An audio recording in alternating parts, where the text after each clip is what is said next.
Well, I do have the pleasure of doing a little Q&A with Mr. Brandon. And Brandon, I can't wait. And I said, I've got some questions prepared. And you were like, hey, I'm ready.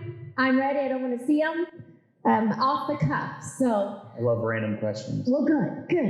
So we'll see if this turns into a counseling session. It might be counseling for me or you or the audience. And so be ready. Ooh, let's have fun. Can I call on people? Oh boy. Hey, look up. I might be calling you. I see you. And we think about our life and our life journey. Everything we are and have been through has got us to this time and place, right now, right here. Our worlds have all collided to this one very moment. And I know that in this world of so much fast pace, everything's vying for our attention. It's super easy to get, like, I guess you could say, we don't go deep. We don't go deep in our relationships. We don't, even with our clients. And so it becomes very transactional. We pass each other in the wind. We're on to our life. And so how do we create relationships that last, that aren't just, even real estate, very transactional, but now moving from transformational. So in your relationships, personally, professionally, mainly here, how do we create relationships that last and that are more powerful than just, almost feeling like there's an exchange and we move on? Yeah, so great question. It comes down to, I talked about yesterday, adding value. And coming from a place of authentically wanting to help somebody. We live in a world where how many gets DMs and everything like, hey, I can sell you something. Like they want to sell you on the spot. You look at this world of people just want, but they're not giving. And so for me, one thing I did early on, say 6 years ago when I started putting on events, was I found a way to add value to people and come to them in a place of, hey, how can I help you? But I actually did it. So a lot of people will say, hey, I can help you, or I'm going to support you, or I'll make that intro for you. But talk is cheap. Not everybody actually follows through. So one thing I always did was come from a place of helping the person, doing research on them. So think about for your potential clients or audience, before you're meeting them in person, or before you're going to, let's say, meet at an event, do research on the person and remember things about them that they wouldn't expect. Like I always have a lot of, gratitude towards people that come up to me that maybe read my book or they had watched the video and they did their research. So come from a place of adding value, but also doing research on somebody. And I'll give you an example. So a lot of people ask me, how do I get in business with Kevin Arrington? And so what happened was I had a distant connection with him. And I hired somebody. I mentioned yesterday, my first coach I spent 10 grand on, and it was like, my parents thought it was a scam. I was like, why are you putting money to this guy? You're crazy. Because he had done business with Kevin Harrington. So I knew if I was in the proximity of that person, I could get closer. So I had invested money with one person. I was just one person away. And then what I did is, like you've done, bring people to your events. I had paid the fee to have him come to my event, and then we built a connection. But then after you build a connection, you can't just let it stop there. A lot of people, they take it for granted. What are the other things you can continuously do with each other to keep building that relationship? So I found ways for us to go into business together. Little hacks, by the way, and this is great for real estate or home staging. I buy very expensive cigars and I will send them to people. I will send them happy birthday videos and I will actually sing happy birthday. You do not want to hear me sing, by the way. I will do little things, maybe send them money for dinner. What are the little things you can do for people that they will not expect, but it's the best experience? And I'll give you one more. I sent money to one of my business partners who's a billionaire, and I sent him, I'm like, what's your PayPal? And he gave it to me. And he's like, oh, now I wonder what this is about. And on his birthday, I sent him $200. And I said, hey, I want you to go take your girlfriend out for dinner tonight. And the response I got, I was like, are you kidding me? He said, Brandon, I I don't remember the last time somebody did that for me. He said, every time I go to dinner, everybody expects me to pay. Everybody expects me to pay for everything. And think about that. The people you surround yourself with, because there's somebody, people expect, oh, they're just going to take care of it. Why don't you flip the switch and do something for them? Come from a place of serving them versus what can I get from you? And think about that in all areas of life. How can you serve somebody? Always be serving. How many found some value in that, right? That was wonderful. So thinking through gesture, I wish I could take some notes here, thinking through adding the value, right? Starts with value, but the follow-up. And we get busy. Life is busy. We forget the follow-up. And it's not just, I need to send them a quote or I need to send them, but it's the unexpected follow-up. So I got something here. So this is something I did. I've started doing this like 3 years ago. I write down 10 names. Every year I write down 10 names. And these are 10 people that I'm going to make money with. I'm going to go to for help. I'm going to be there. If they're in jail, I'm there. These are my 10 people I'm going to go to battle with. And ride or die. Ride or die. Ask yourself. Ride or die list. If you were to go to battle and you were on a battleship, I want you to ask yourself, who would be those 10 people you would ride or die with? And be serious. Just because you like somebody. In fact, get a piece of paper out right now. Seriously, write this down. I do this. Get a piece of paper out. I'm looking at who is doing this. So I look at this list. Make your list as he's talking. I look at this list and I think, if I were going to go to battle and it was life and death, who would I want with me in business and who would be powerful in my mastermind? So I write down these things. Business relationship in particular. So this is looking at your goals. What are your goals in life? So let's say you want to be the top real estate agent. You want to be the top home stager.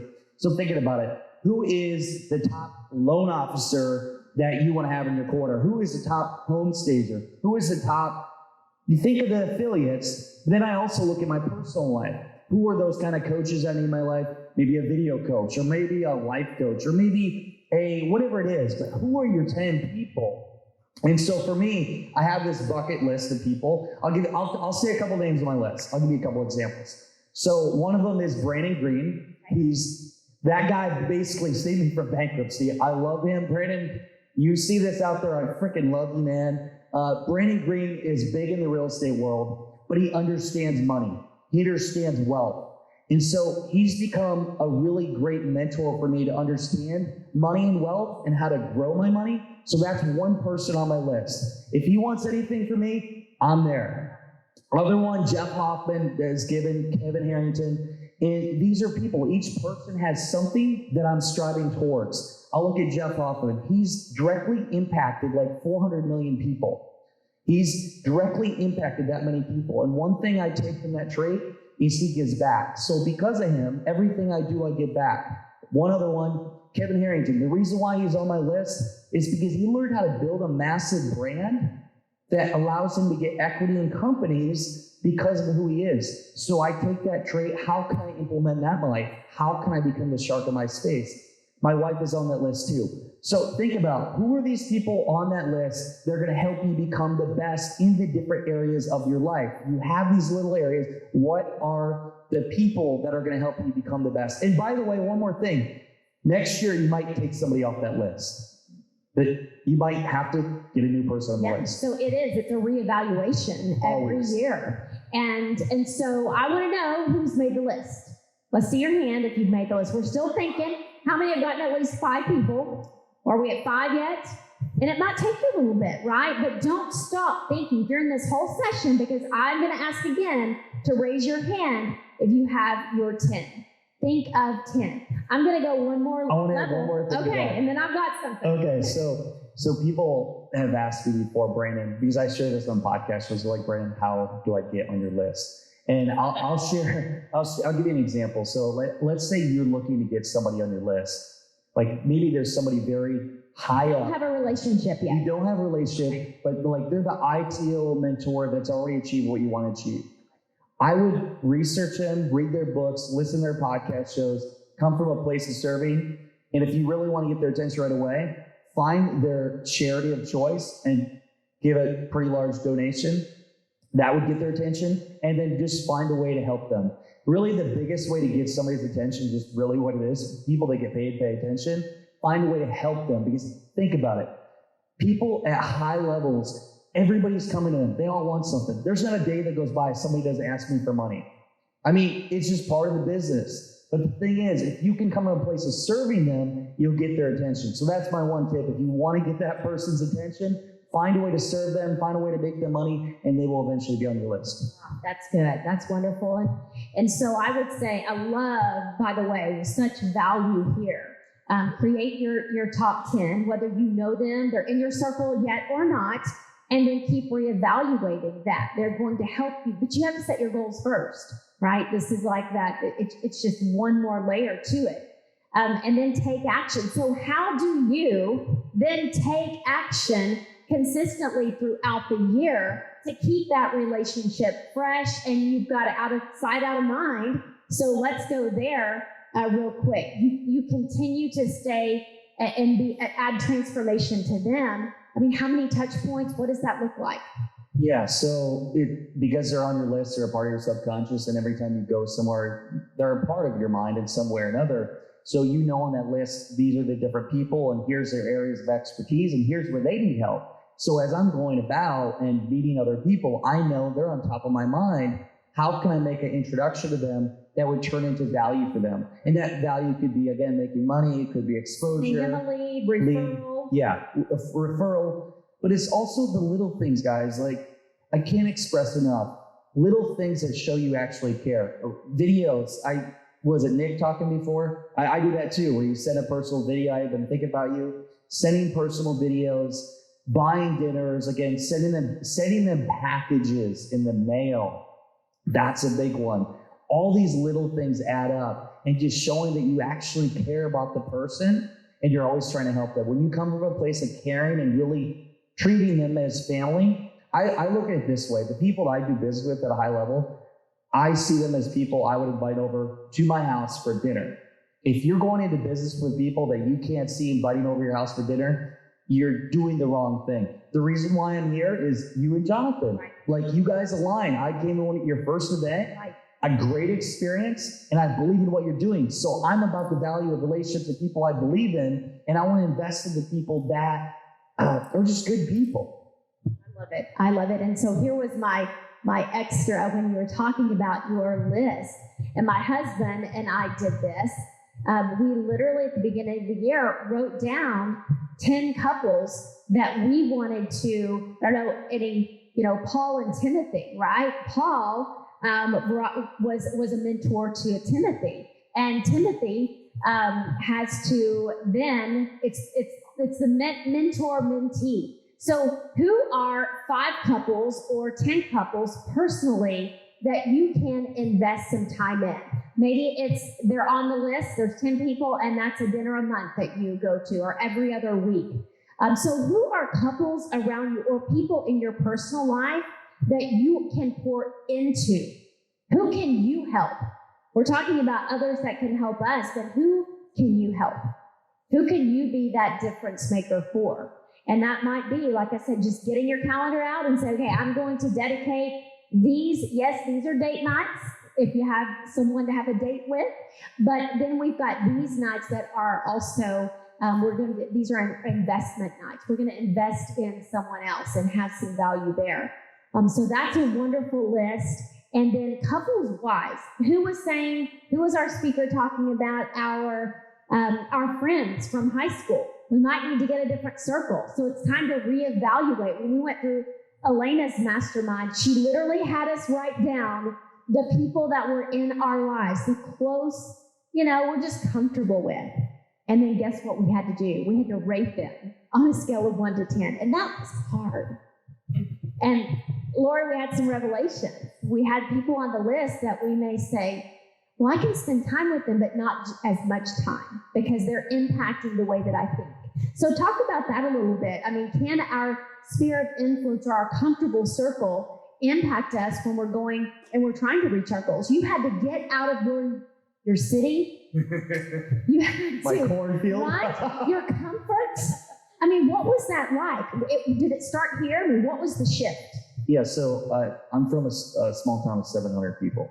And the big shift I had to do is get out of that town, because it's, you guys, who's from a small town, who knows, when you go back to that small town, you can just feel the different kind of energy. And so I knew I had to leave this small town, and so I moved to Des Moines, Iowa. That was a jump. And so I made connections there. But then I knew I outgrew that city. I needed to go to another city. So I moved to Florida. I just moved everywhere. And then one thing that was really hard for me, and then I'll kind of go into this more, I knew I had to get out of the ice business. I knew that took about 5% of my energy, but that 5% of that business in a small town took away the powerful energy I could have put in other places. So selling a couple companies was what I had to do to be able to be the best version of myself and be around the right people. I recently, again, proximity. I believe who you surround yourself with. I just signed a lease on an apartment to live 5 minutes away from two of my business partners, because I knew if I was closer to them, I would be able to go over their house more and do business deals. Proximity.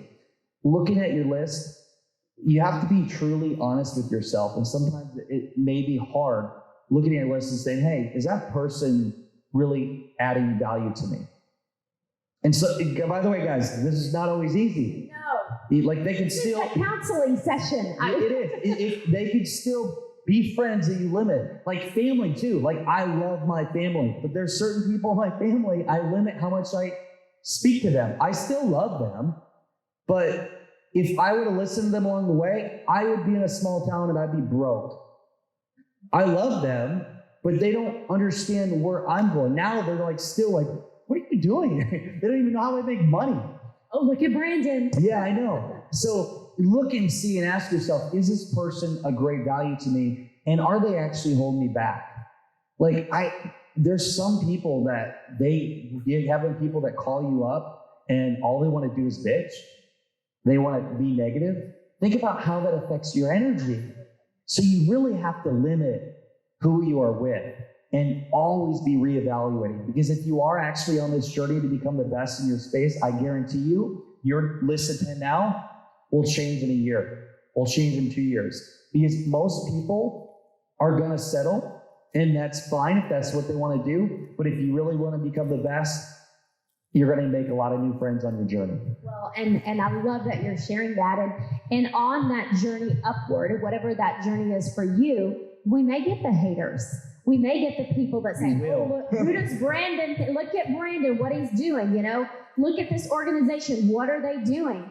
And so how do you combat that when you literally are trying to transform yourself, because it starts with you before you can help transform someone else? I mean, how do you handle potential negativity or someone shooting darts at you? Yeah, so I'm going to do a shout out to Mandy Monahan. You guys know who that is.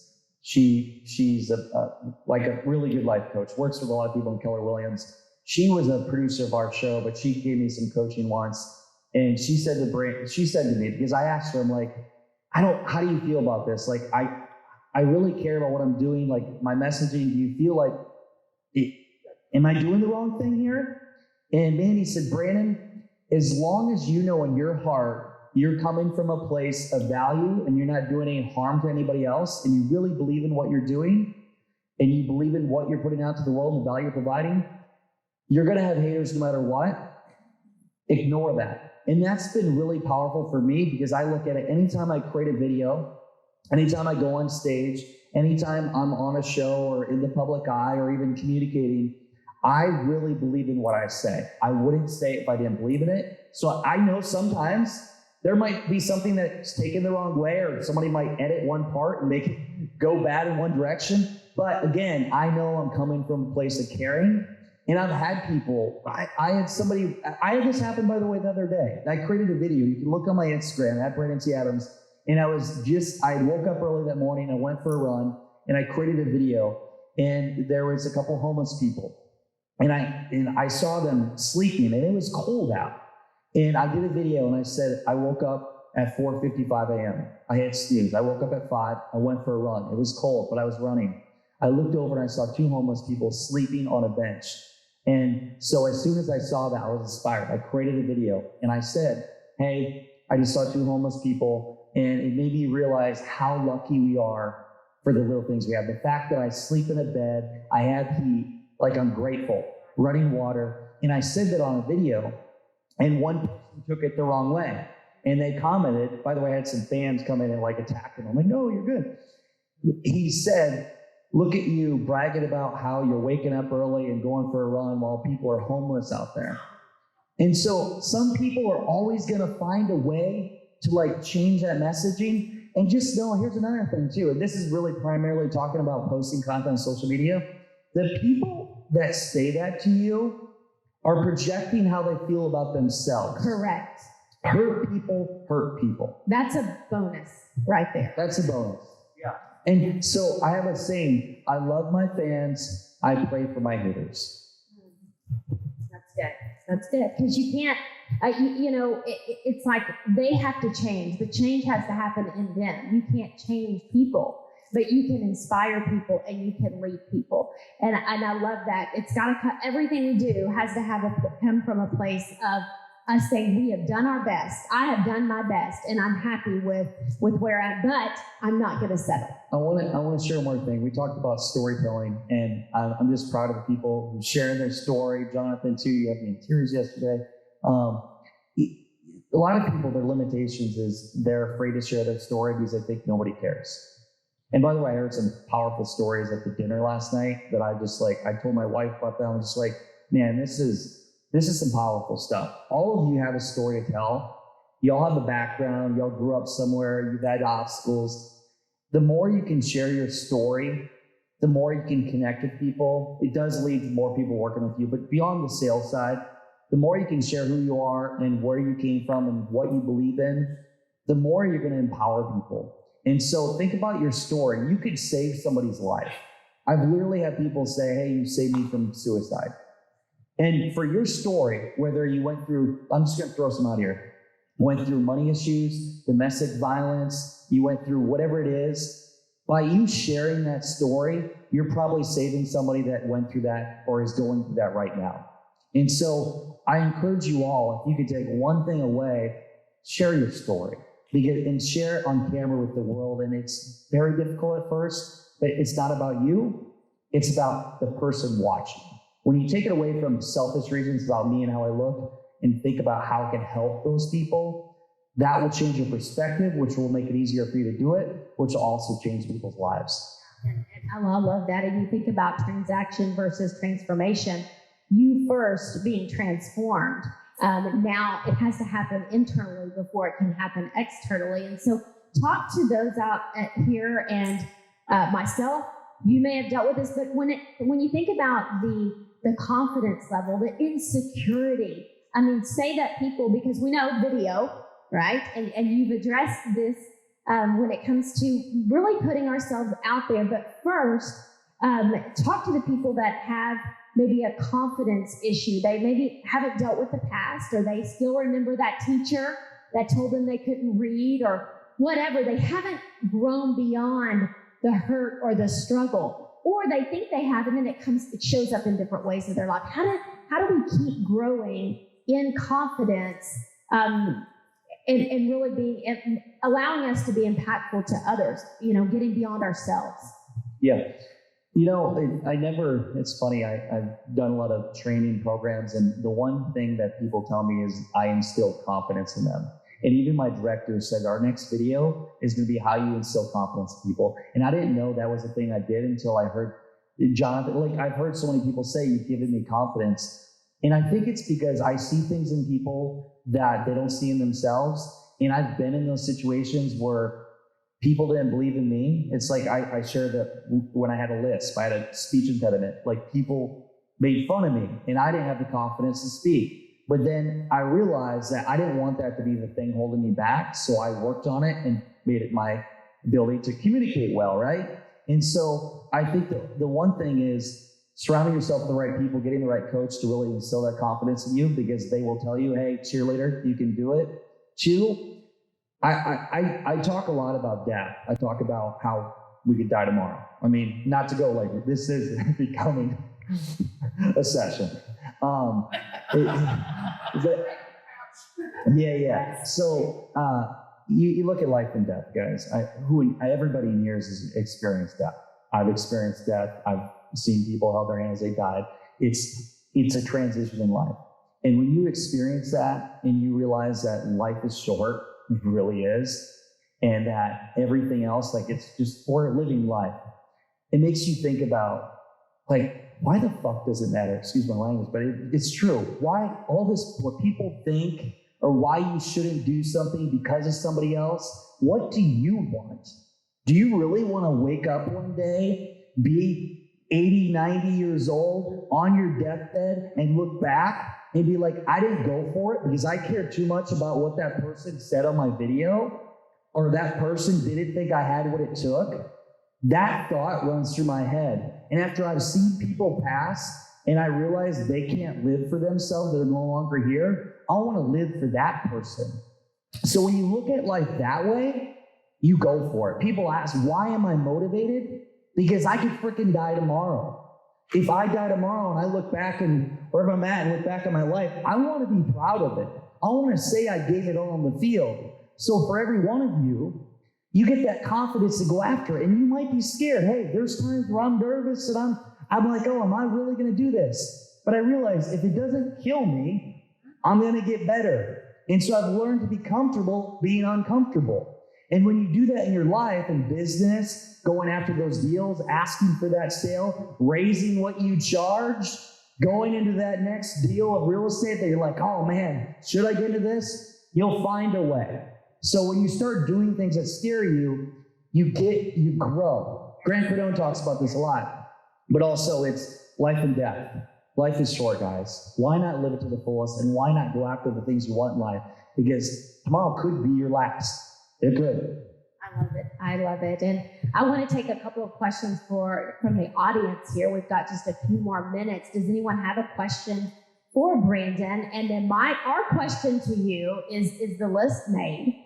Because we want to make sure that list is made. And if you have made your 10 that you are wanting to connect with and be they then help you in that transformation process, who are you going to make your next 10 list, right? That next top 10 that you are going to be able to pour into them. So think about this. If we've heard a lot of things today, you've pushed us. We've had people on stage push us, expand our mind.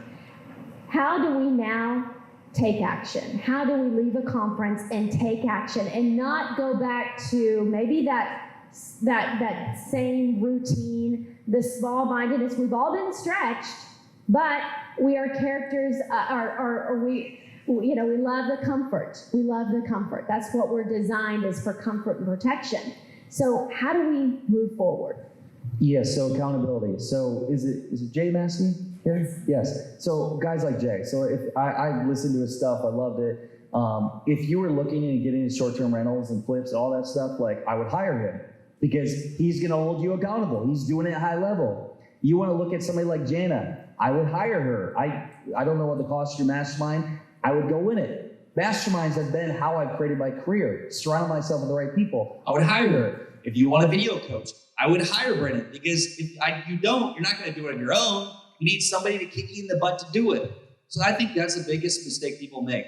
They leave events, they're motivated, they got ideas, but nobody's there to actually hold them accountable. So for you guys have been thinking about working with somebody in this room, don't hesitate. Because the people that hesitate will hesitate all day and they'll be on the sidelines. As the people took action and actually went for it, are making the money and growing. I never hesitated. I was the guy that always hired the person.